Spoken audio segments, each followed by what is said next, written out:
NANI? Sorry, I was hydrating here, Real G's drink water. Said nobody. But let's see, I usually start this off with something quirky or just something weird. Long time ago, did you guys know that I had another podcast before this? Yeah, so I think I mentioned it maybe in the first episode. But years ago, not really years ago, like more like two, almost 3 years ago, I did a little something called joining the army. Yeah. And while I was in AIT, COVID happened. So like a lot of people, I was bored. We couldn't really go out on town, mess up the city, have them kick us out. So what did I do? I started a podcast because I was like, oh, maybe I can get rich and get out, which, I did get out, but not rich. I kind of got out poor. But it was called The Gospel Pink. It's actually still on iTunes and Spotify and wherever else you can. I said so many times. So when I first started doing this podcast, it took me a minute to get adjusted to saying the Pin-Down and then changing my name because I went by a different name. Why am I saying it like it was a stage name? It was my real name, which if you guys want to know, I'll probably never tell you. But just kidding, you can just go on my Instagram. All right, Charlie, let's rewind this.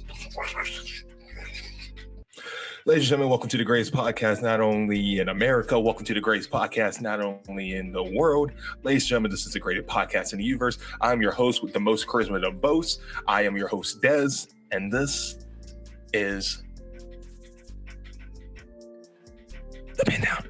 All right, ladies and gentlemen. So, like I promised, if I'm not mistaken, on the last stream, I told you guys that my next topic was going to be my favorite AEW stars. So, if you're a wrestling fan, you know about AEW. Started in 2019. Everybody got excited for it, and everybody's so excited for good reason. They do really good wrestling all the time. Sorry, not all the time, because I don't think any promotion does good wrestling all the time. There can be stinkers, which we can go through a whole list of the stinker matches or just matches we thought was going to be really good, and then this ended up being really bad. But I digress. I'm here to talk about mainly the positive of wrestling and what's going on with it, in my head at least. So without further introduction, I say, let's get this party started. Now, before I start this list, why don't you guys, do a little something called going in the comment section and you tell me your favorites. Maybe, rank them. I'm doing top 10. Number 10 is going to be the favorite. And, you get the gist. Number 1 is going to be the number 1. Why did I even say this? That's dumb of me. I got to stop doing that. God. All right. But, yeah, go in the comment section. And also, Lil Birdie told me that you guys haven't been liking and subscribing a lot. So I think it might be one of those magic tricks where I have to say go like and subscribe. But don't only go and subscribe for me. I know I'm the, look at me. Yeah. But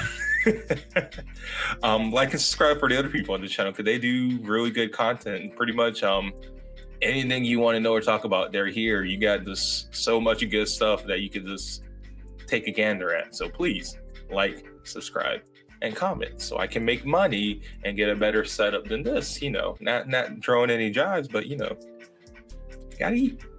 All right, so enough shits and giggles.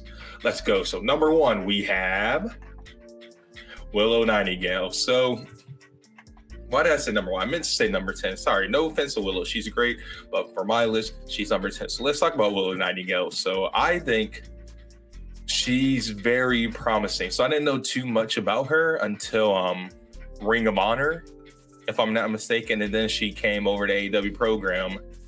And I really like her. I like her spunk. I like her energy levels. I think she's really good on the mic as well. She kind of gives me Kylie Ray and Bailey vibes, if I'm being honest. Like Bailey back in 2014 through 2019 when she was really really spunky and really, you get what I'm saying, had the whole fun. And I get vibes from her, but also she looks like a heavy hitter too. Like she looks like she could do some damage and queue up. So, it's a good package. I'm curious to see if she's like Bailey and how her heel work is because, I'm not to spurge off in the WWE when it's an AEW video, but when Bailey turned heel, it was like a game changer because she just did such a good job. at being a heel. So I'm curious to see if Willow Nightingale can do the same. A lot of good matches I've seen so far. When she went against Allison Kay, I thought that was a pretty good match on the Death Before Dishonor pay-per-view, and she's kind of just been keeping a streak. So I'm hoping she's next in line for the ROH Championship, or maybe I think it's kind of too late now because of how they just been booking her. But she's one of the people I would not mind going over on Jay to win the TBS Women's Championship. I really wouldn't mind her going over Jade. Let me know what you guys think. Do you guys think that she should go over Jade, or they should build her up to maybe be the next ROH champion? We'll see. All right, now moving on. Now, another interesting person who's actually been making a wave, the number 8 on my list, is Daniel Garcia. So Daniel Garcia came in, if I'm not mistaken, sometime around 2021. And he was known as like an excellent technical wrestler. So much I remember when there was speculation of Daniel Bryan / Bryan Danielson coming into AEW. A lot of people wanted to see him go against Bryan Danielson, which, you know, we got our wish. The last week AEW Dynamite, he went against and won. So like, kind of shows that he's on somebody else's top 10 list in the company, in my opinion. But no, like I just he kind of gives me UFC fighter vibes, like that one character in Tekken who's like small, so you don't play as him until you realize he has some badass combos, and like he can hang just as well as like with the big boys and the big characters. So like, yeah, like I like him from that. I'm also just a humongous fan of technical wrestling. I wasn't always. I went through my stage where I was just a WWE wrestler type guy where I only liked WWE styles, and then I got into TNA with AJ Styles. And then Bucks were hot, so I got into high flying. And don't get me wrong, I'm still a fan of all of them. But right now, I think as I matured and grown as a wrestler, I've grown very fond of like technical wrestling and storytelling wrestling. And, you know, it's just the more realistic feel of it, that makes sense. Like how a wrestling match would go down. It's like, I also like amateur wrestling. I actually did a little bit of amateur wrestling in high school. When I say very little, I mean very little. I only had like 2 matches. But I'm a humongous fan. I like him in the Jericho Appreciation Society. I was a little hesitant because knowing he was good as a technical wrestler, as you saw in the Pure Rules match. Pure Rules match against Wheeler Yuta. He definitely showed how good he was. So I was like, why are they putting him in a sports entertainment faction? Like, why? This is a dumb idea. I thought he was going to go into Blackpool Combat Club, you know, with Bryan Danielson, John Moxley, William Regal. It ended up being Wheeler Yuta. I thought it was going to be him and Lee Moriarty, if I'm being honest. But, you know, it seems to be working out for him. I kind of like him. I kind of like how they kind of given him an edge. He kind of seemed to be like kind of goofy, and I didn't want him to be a bit of a goofy character like I can't remember their names because they changed, like Magic Daddy, but the team formerly known as 2.0, he kind of seemed to be like that. But then ever since the Wheeler Yuta, he kind of gained a bit of an edge. So I'm really curious to see how he's going to be. And I know it's going to happen. He's going to eventually leave Jericho Appreciation Society. So I'm curious at how he's going to be after that. Will he be more established, or will he kind of like go trickling down the card? You know, like I think he could be a big game changer if handled rightly. And definitely his in-ring work to me is probably one of the best in-ring works going on in AEW. Like if you saw that match with Bryan Danielson, that was really good. This is storytelling. So yeah, he's number 8 for a good reason. You'll see as I go on. So number 7, we're bringing it back again with another women's pick. Number 7 is Serena Devious. So again, Serena Devious, one of the people I didn't really know too well, but I only knew her because I got into NWA too, because it was making a resurgence, and she was a champion at the time. I think it was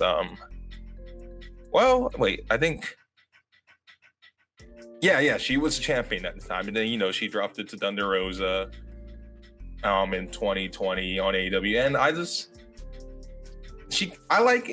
gonna keep doing vibes, and you know, I'm a humongous vibes person, but I'm also a humongous vibe person. Shout out to Vibe on YouTube, you know, love Vibe.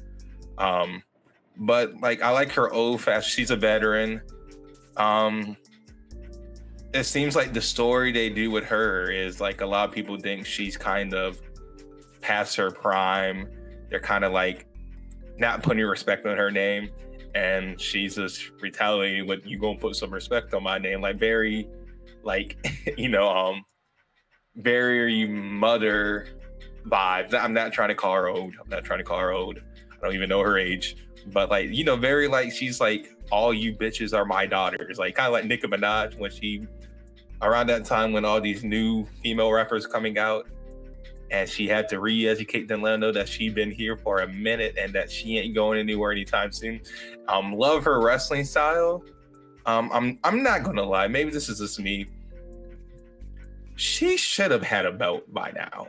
I'm being honest. So I thought she was gonna win the TBS championship, but Jade, and Jade's doing good things right now, slowly getting better as time goes on, making good improvement. And then I actually thought she was going to beat Thunder Rosa, because to me, it looked like they were setting it up for her to beat Thunder Rosa. And I was down for that. I was so down for that. But they, Thunder Rosa went over, which, like Thunder Rosa, she's good. Speaking of Thunder Rosa, that Thunder Rosa and Ivy Lee's beef and then all the allegations with Marina Chauffeur, yikes. But, keep moving on. And then I really thought she was going to win the ROH Women's Championship against Mercedes Martinez, because it seemed like Tony Khan, I'm like, so he's going to put some of his people in it to elevate it, but then Mercedes Martinez win. So I was kind of disappointed. So now I'm just like wondering what next. I don't want her to become kind of like how Lance Archer is, where he's like everybody's like first big opponent. He's everybody's like proving ground. He's like the gatekeeper of the title defenses. She's like, just like Lance Archer, she's somebody who, again, if used correctly, could definitely like do good, like could do some damage and be seen as a threat. But I guess we'll just have to wait and see as it goes on. I also found out that during Mercedes Martinez's match, her and Mercedes, they actually have a lot of history, been wrestling for years, and apparently like every so often they would have matches. So that kind of just made the match a little bit better to me, and the story with it, because it was showing like it was like two sisters fighting, and then you just got to find out who's like the best sister. So I really liked it. Moving on in the list, let's see for number 7. Oh my God, I'm sorry. It's a Wednesday. Apologies. That's gonna become my catchphrase. Just keep blaming it on the days of the week. All right. So next we have Mero. Oh my God, sorry. The guy formerly knows Rusev. I'm sorry. It's Wednesday. But as I'm going deeper on this list, I will talk about like versions of them, meaning like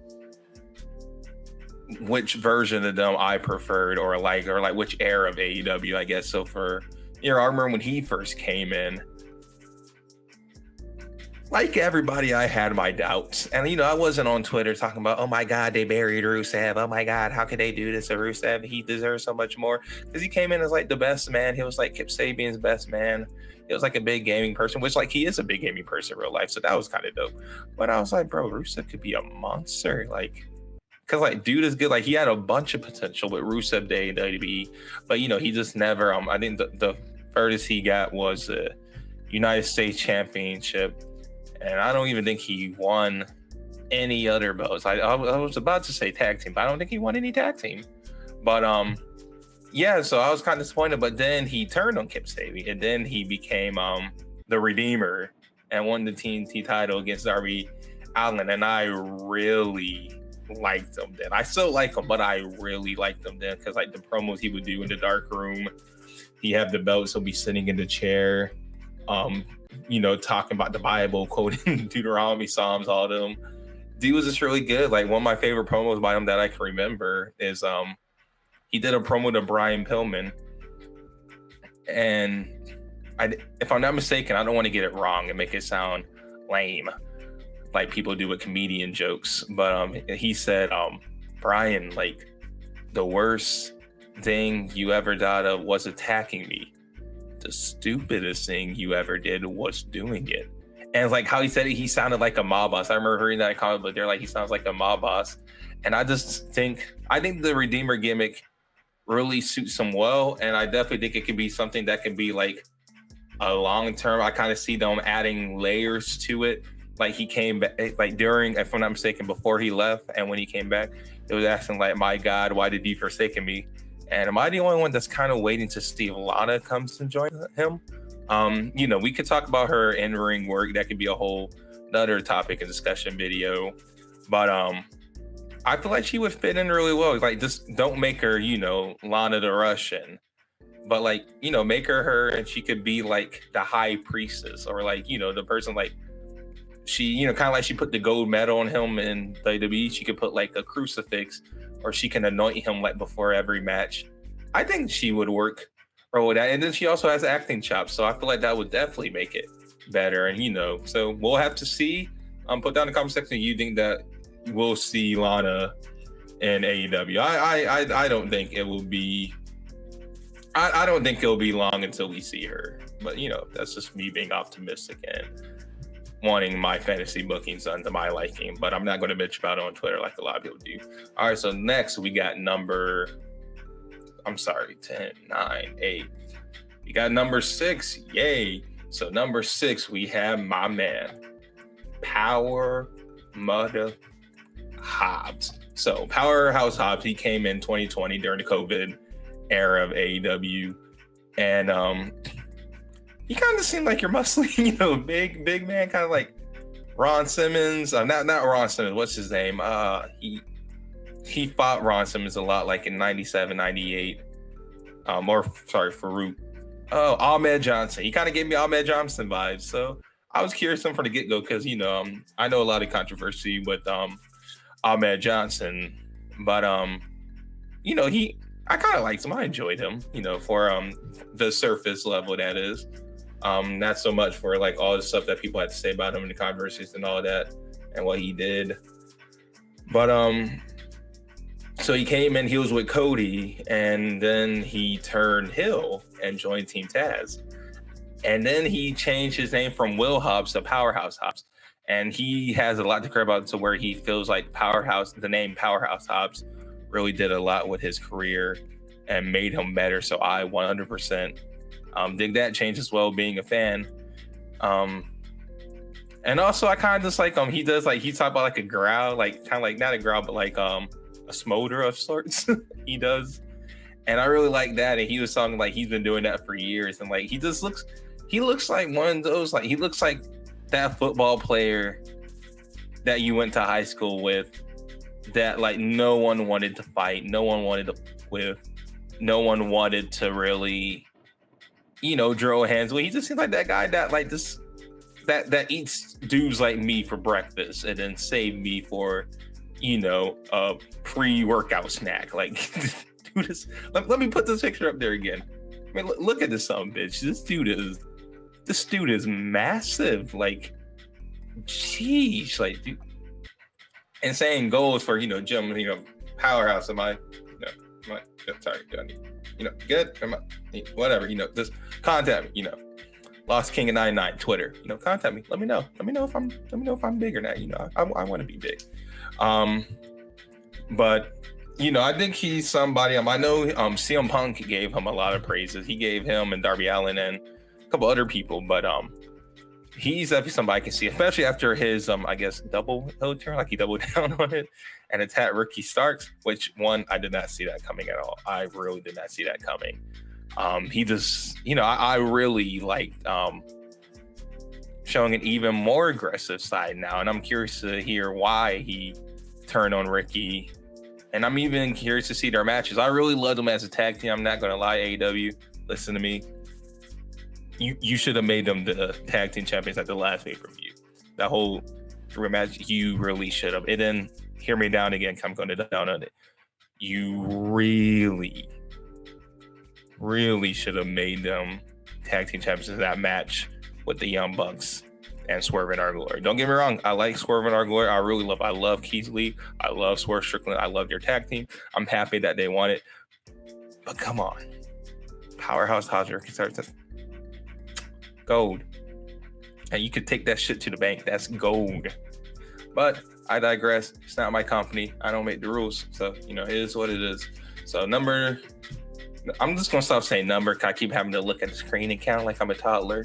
So we're just going to move into the next person. I'll let you know when we reach the final 3, okay? So keep track for me.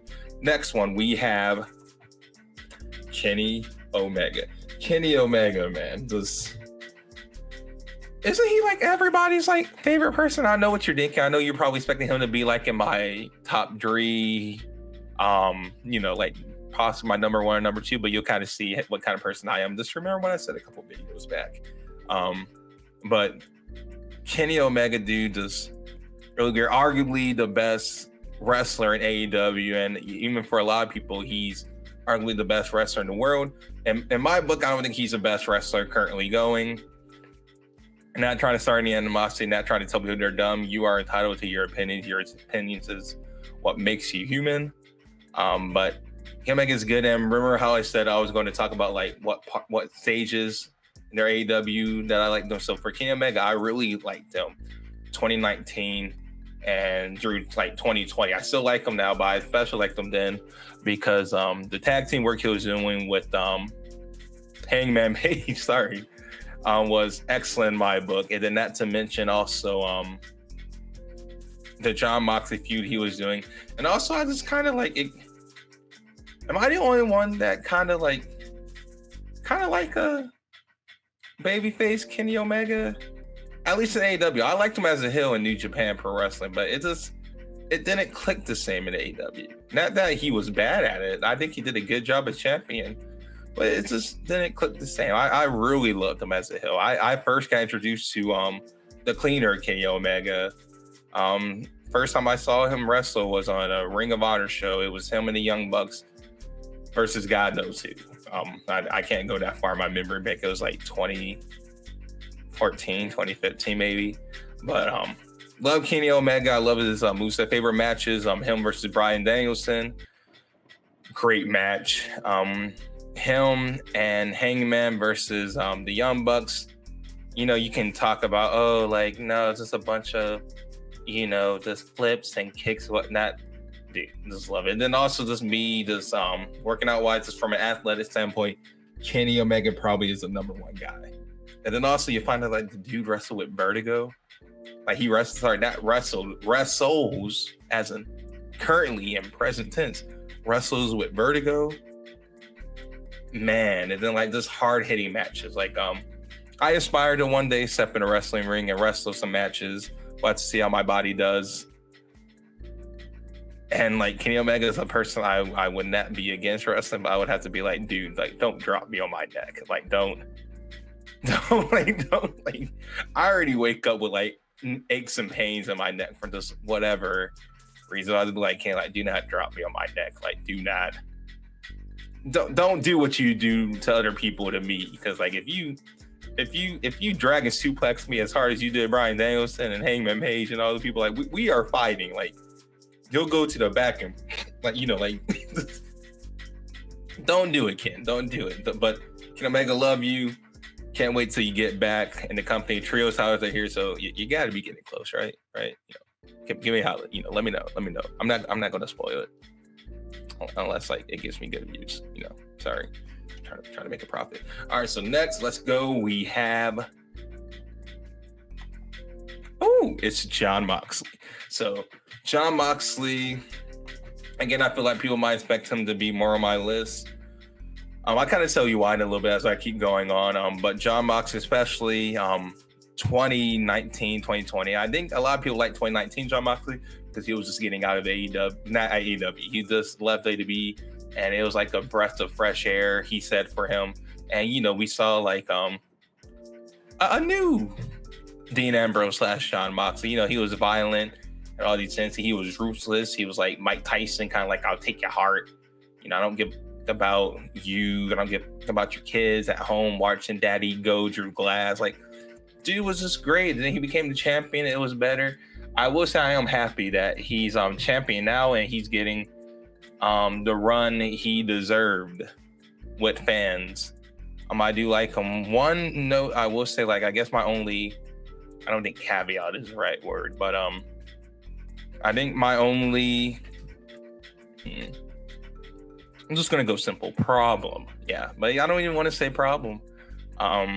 What John Moxley kind of currently wrestling now is he bleeds like in almost every match. I would say like every match is good. Like it's great. I like his match with Daniel Garcia recently, and I'm looking forward to his match with Chris Jericho. But he bleeds every match, and like I'm an advocate for like if you do something too much, it gets old. Like not old, but like it's kind of like this. It kind of just gets to a point where like it's not special. Like he'll go against a person bleed, and it'll be like somebody, which I'm not trying to throw shit on any wrestler, but like somebody who I feel like shouldn't be a challenge to the only 2-time AEW champion. You can say interim, but he's still 2-time AEW champion. He's got the belt on his shoulder. I don't know why I got so aggressive saying that. Like someone said it to me right now, but I would just say like maybe just again, he can do whatever he wants. He's John Moxley. He can do whatever he wants. I'm not going to tell a wrestler how to do his job when I haven't even stepped foot in that ring and wrestled a match. But I guess I'll be wrong, Kevin. I think Jim Cornette said that too. He kind of doesn't like. Oh no, not Jim Cornette. Conan. On his podcast, he said he didn't like that Moxley bladed in every match. But again, it's John Moxley. John, do whatever you're gonna do. Just don't come to my house and kick the shit out of me, please. You're like a tall dude. You're like 6'5". I'm not. I'm not trying to.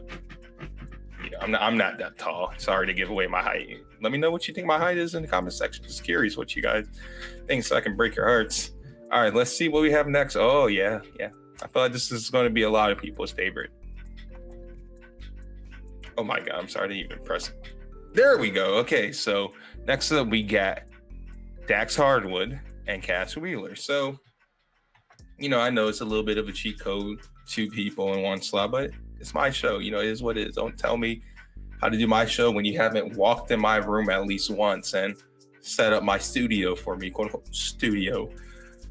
But how can you not love those guys? I love them in WWE. I loved them ever since their match in NXT with American Alpha and DIY. Like I loved them then. Then they got on the main roster and kind of went down. I can't really think of any main roster matches I liked them in. I can't remember them going back to NXT and doing a banger with the Undisputed Era, one of my favorite NXT episodes as well. Should that be my next video? We'll see. All right, but continuing on, but their match against the Young Bucks was like a dream match, which really enjoyed that match. I actually liked them when they were in the Pinnacle. It kind of gave like not 4 Horsemen vibes because 4 was over, but like I don't know what compared it to. I guess Midnight Express maybe, but well, not Midnight Express. Oh God, Freebirds. I think Freebirds maybe. But like I liked them with Tully Blanchard. Then I feel like they kind of fell off a little bit, kind of just, normal man. And then they went against the Briscoes. And, I'm not going to bleep this. Stole the fucking show. Like, God, like, we knew they were good, but, like, did we know they were that good? Like, and then they did it again in a 2-on-3 match. And, like, that Cash grabbing one of the Briscoes, I'm sorry, I'm bad at their names, but suplex, drew the table, and then and then Dax did the avalanche power driver, throwing it out. Like, man, those guys, just sorry to take the phrase from Young Bucks, but killing the fucking business. Again, I didn't censor that either because which should show you how good these guys are. They broke the censor. Okay, now it's there again, but I don't feel like I gotta really go too much into this. Like just go watch. I'm gonna give you 4 matches to watch, okay? Or just watch the highlights if you're lazy. The Revival, which is what they went by in NXT and WWE, versus DIY. The Revival versus American Alpha. Just any match, right? You can go to pay-per-view or you can go on the one on NXT. I'll give you 5 matches. Sorry, since I already have the third one up. The Revival versus the Briscoes 1, the Revival versus the Briscoe 2, and the Revivals versus Authors of Pain versus DIY. Yeah, this great. I don't know what to tell you. If you hate them, get off my channel. Sorry.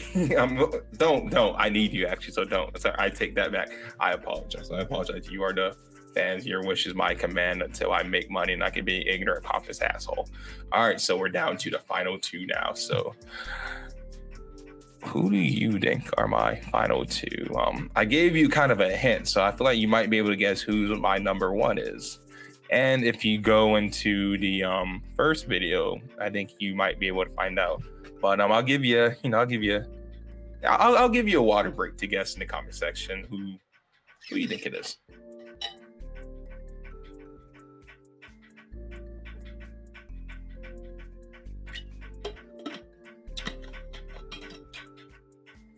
Are you okay? You need more time? All right, cool.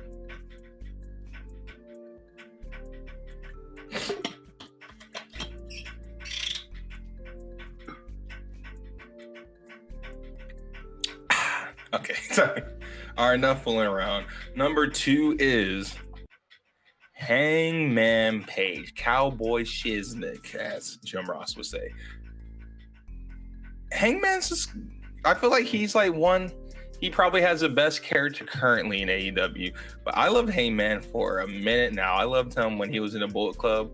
I think the first match, like full match, I guess, I saw him was Hangman Page and Cody Rhodes versus Kenny Omega and Kota Ibushi. I just thought that was a really good match. It was in New Japan Pro Wrestling.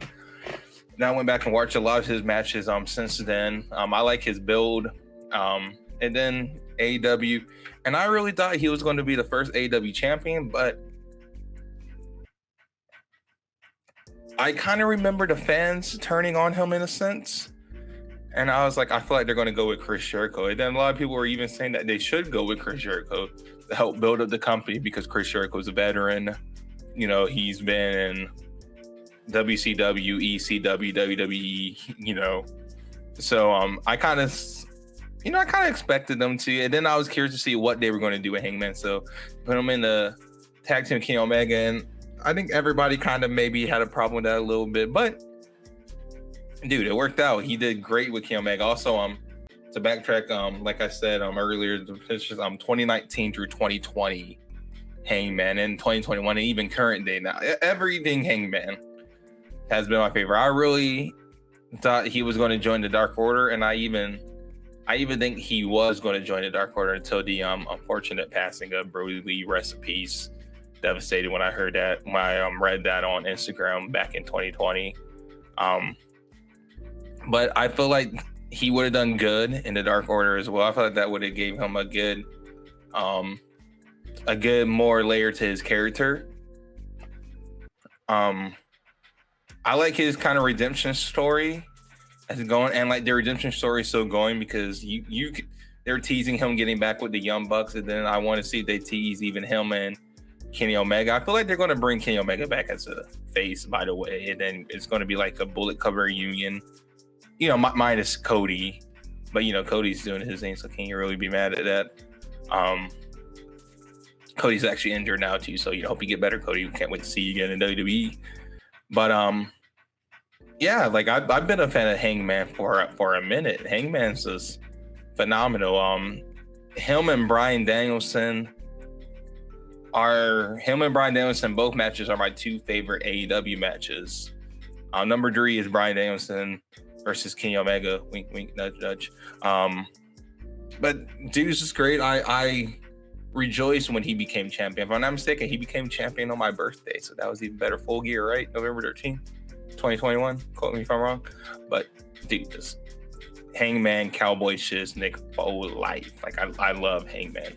So we finally reached number 1. Now, before I get number 1, you already got your guesses, so I guess I'm just going to take a pause for dramatic effect. So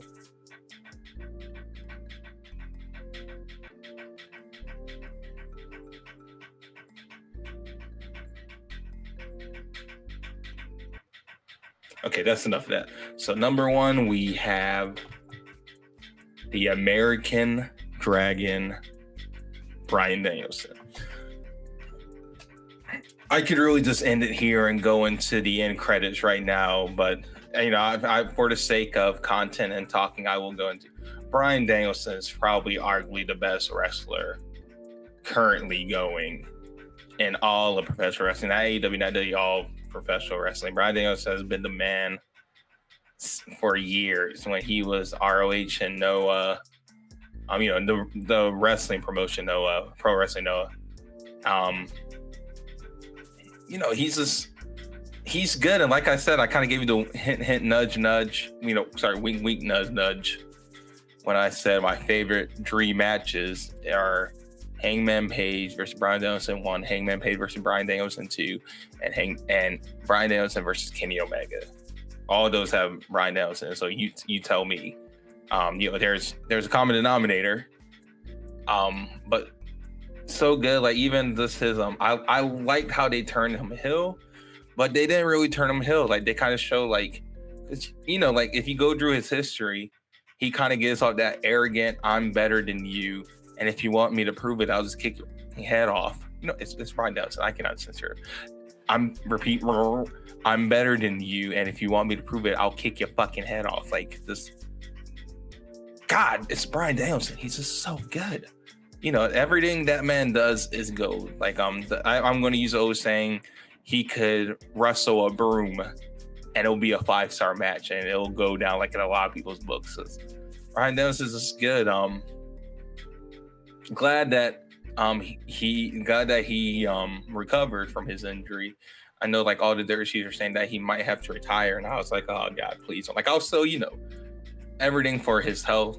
But I love kind of like, I guess you could call it the rebirth of Bryan Danielson. He left Bryan Danielson years ago, back in like 2010, 2009 for Daniel Bryan. And then 2021 he came back. I even popped loud.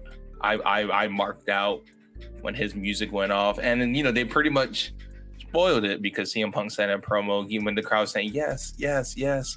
I was like, oh no, you guys got to wait a little bit for that. And everybody knew pretty much Bryan Danielson was coming. So very happy that Bryan Danielson is in AEW, and very happy to put him as number one. I'm not gonna lie, it was a little hard between him and Hangman Page, but he's Bryan fucking Danielson. So what can you do?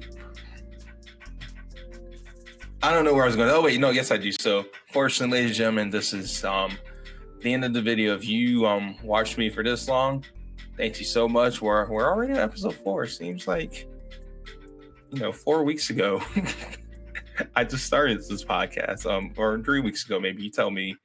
But thank you for watching this video with me.